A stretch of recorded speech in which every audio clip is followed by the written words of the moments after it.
দেখো তোমাদেরকে দেখাচ্ছি এইটাই জন্য যে ওরা ভালো আছে, ভালো জায়গায় আছে, চাদর দিয়ে ঢেকে দেয়, বস্তা বিছিয়ে দিয়েছে, টিন দিয়ে ঘিরে দিয়েছে, আর যথেষ্ট ভালো জায়গায় আছে, প্রাচীর দিয়ে ঘেরা একটা ভালো জায়গায় আছে, কোনো ভয়ের কিছু নেই। এই যে ওনার এই যে দুই বোন দুদিকে দিয়েছে, মানে এক বাড়িতে না, আরও দূরে।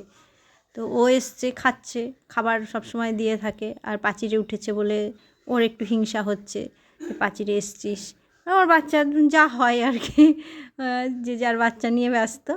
এই যে এ খুব সাদাসিধা, তাই একে আগে দেখা করতে এলাম, যে এর সঙ্গে দেখা করে তারপরে যাব বুনুর কাছে।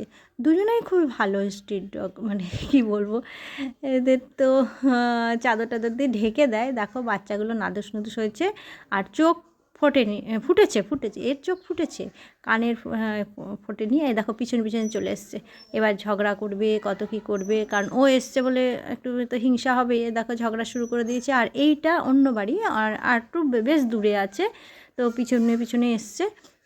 আর রোদও আছে, কোনো ব্যাপার নেই যে ভেজা জায়গা নাই, কোনো ইয়ে নাই।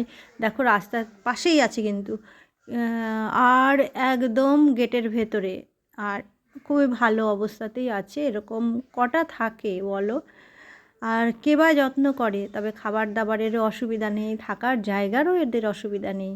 বাচ্চাগুলো এখন সুস্থ আছে, আরও ভালো থাকবে।